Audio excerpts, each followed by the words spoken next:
Welcome to a new special series called The Bathroom Break. That extra 10 minutes you either have to listen to marketing tips or use the bathroom, or both. But I don't recommend both, but that's your choice. This collab is going to be super fun. We have Daniel Murray from the Marketing Millennials and me, Jay Schwedelson, from the Do This Not That podcast and subjectline.com. Each episode in the series, we are going to go over quick tips about different marketing topics. And if you want to be in the bathroom, fine, just don't tell us about it. Thanks for checking it out. We are back with another episode of Bathroom Break. I am here with the guru, the best-selling author. I can keep going with all the little asterisks of what he does. Jay Schwedelson, and I'm Daniel Murray.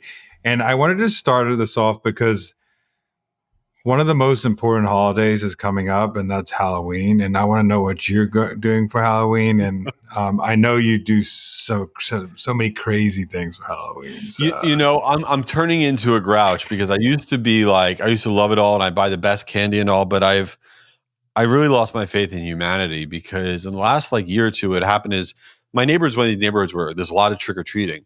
But then what will happen is there'll be a kid that comes by, and they'll go take some candy. And then 10 minutes later, the kid will move their mask or some crap, and they'll pretend like they're a different kid. And I'm like, yo, I just saw you. You just took candy. And I'm like, no, that wasn't me. I'm like, no, it was you. And it's like these kids that are just trying to double dip and me calling them out. I'm like, I don't want to call anybody out. So I think I need to give out not good candy. Maybe I'll give out toothbrushes, and then they won't want to double dip. What do you think about that? I think you should give out some skincare products and some stuff like that.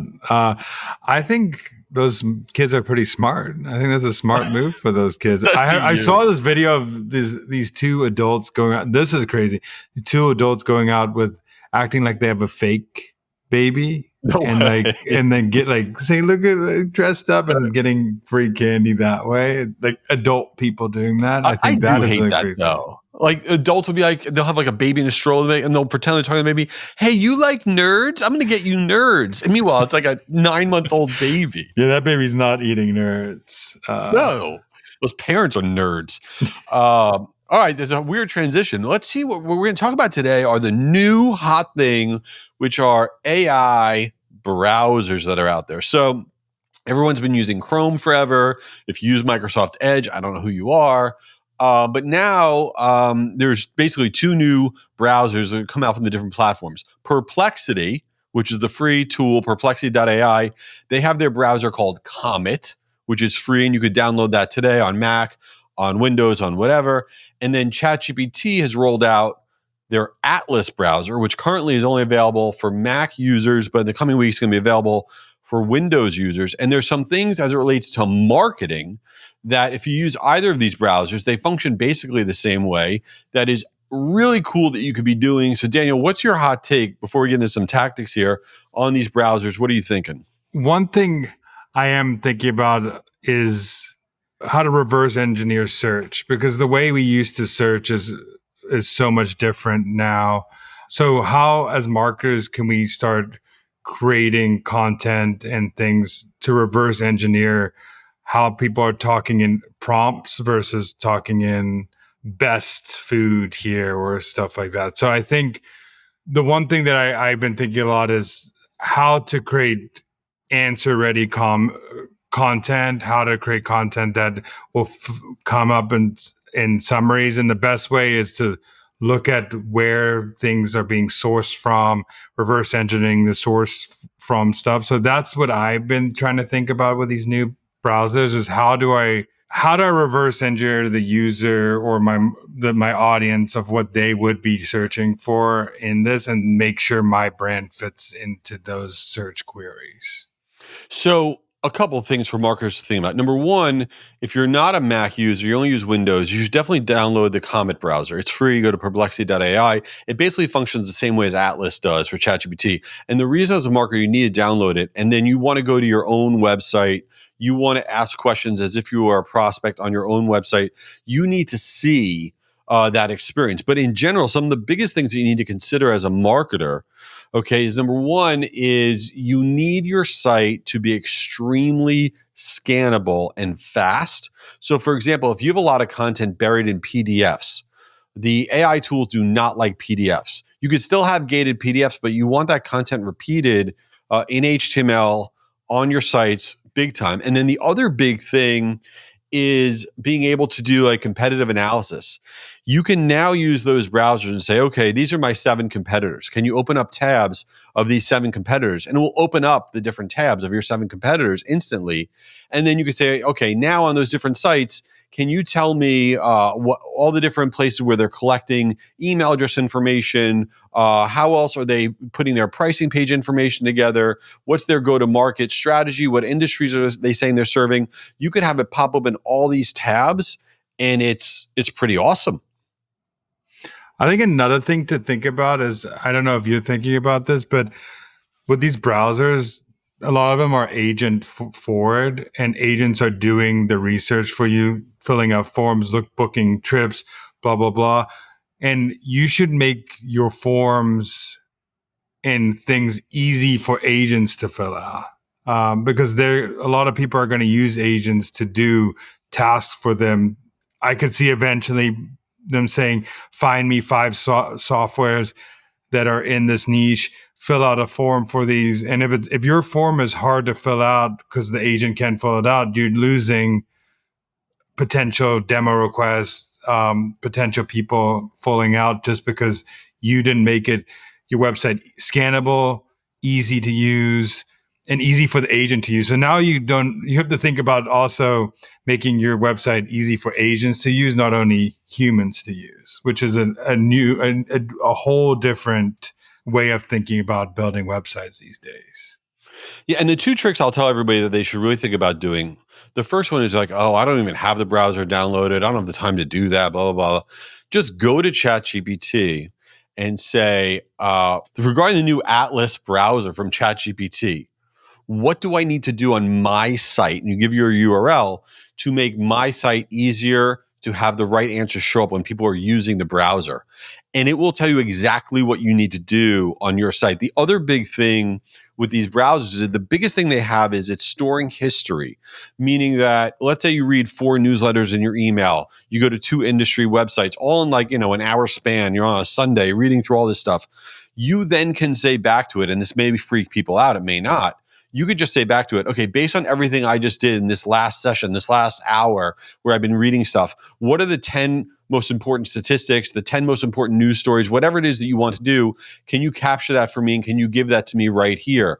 It really will take however you're browsing and then give you that information back. You could even do this on social media. You could go on LinkedIn and let's say 12 people liked one of your posts on LinkedIn.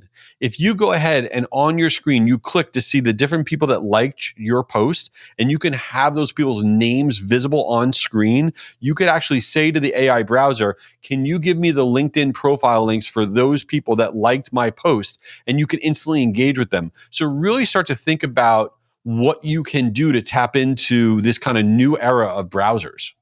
You said this a little bit before, but I want to pose the question to you.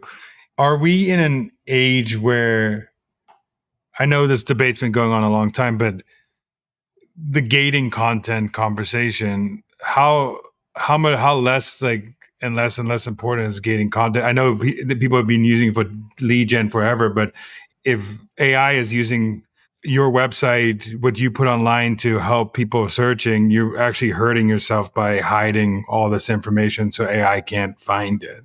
So I just want to get your thoughts on what people should do. Yeah, I think we're entering into a weird place on. I think number one, there's 2 different ways to think about gated content. There's their resources page, and then there's another way to do it. I think the resources page is going to be a little bit of a relic from the past where there's downloadable content on the resources page. I think the resources page on all of our sites is going to have to be scannable content where everything is there. I think blogs are going to make a comeback because of that even more so. But I do think gated downloadable content is going to be really, really good, but it's going to live within campaigns, meaning you'll send out an email. If you want this, click here to get it. And it's going to be very transactional. Like basically the only way to get that gated content is from that email, or maybe it's on a paid social post that you do. I don't believe that there's just going to be this gated environment that's living on all of our sites moving forward because it's just not AI friendly. So I think it's going to be a new world for us all to figure out how to drive demand. Yeah, and I think another thing I was add is we talked about this. I talked about this, but thinking about how to reduce the number of clicks on your website that someone Yeah. has, because if you want AI to be able to scrape your content. Like this is important Yes. right now. So how can you get to answers, get to places by limiting the amount of clicks that AI has to do or a human has to do? I think that would be something I would think about, is like thinking how to make my website less clickable and more scannable.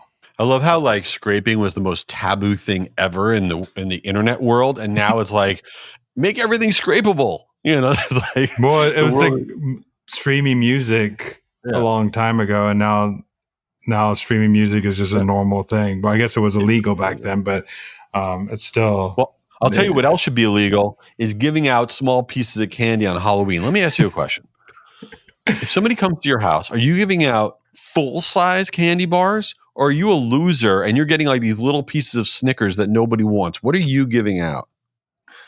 I'm giving up full size, but it's first come first serve basis. So What does that mean? If you run out, then like you say sorry? I'm not. You telling me you're like I think the smart move to do is be known for that one candy bar and be like that best. So instead of buying different, like I think Reese's peanut butter cups, like that's what I want all in my box. Dude, So, you can't give out anything peanut butter, dude. People have allergies. Well, then now you make me look bad. But I know, right? I'll tell you though, you do give good advice about one thing, and I've learned this the hard way. I should have asked you first. You really do want to give out one candy, potentially even one flavor, because I used to have this big bucket that had the best, like a whole big variety, but then kids would dig through it and look for the thing that they wanted, and it was anarchy. When you only got one, it moves. It's way better. So it's very good advice. I mean, don't do the peanut because people and my wife's mom's gonna be mad at me because she has a peanut allergy, and everywhere we go, we have to like tell people. And I respect allergies. But I am the person who was looking for the Reese's peanut butter cup so there are people who want that. And I think from now on, I think this is a good play. I'm going to have the nut allergy and non-nut allergy and the state. This is nut allergy candy and this is a teaching lesson for Daniel right now. I just had a kid, so I am learning the actual giving of candy. Jay's been doing this for a while. So I'm professional. I'm a professional. Yeah. I'm very impressed how seriously you're taking this conversation, because I am not. Nor should anybody else listening. But you all are amazing for listening. Subscribe to the Marketing Millennials if you want more critical content like this, or do this, not that, if you want useless content. And go to Marketing Land. What's the URL for your event, Daniel? attendmarketingland.com. Attendmarketingland.com. It's coming up. It's free. It's virtual. Daniel will be there. I'll be there. Be there. Be square. See you at the next one. Daniel, come on, man. I got to get back to work. Get out of there. All right. While he's still in there, this is Jay. Check out my podcast, Do This, Not That, for marketers. Each week we share really quick tips on stuff that can improve your marketing, and I hope you give it a try. Oh, here's Daniel. He's finally out. Back from my bathroom break. This is Daniel. Go follow the Marketing Millennials podcast, but also tune into this series. It's once a week, the bathroom break. We talk about marketing tips that we just spew out, and it could be anything from email subject line to any marketing tips in the world. We'll talk about it. Just give us a shout on LinkedIn and tell us what you want to hear. Peace out. Later.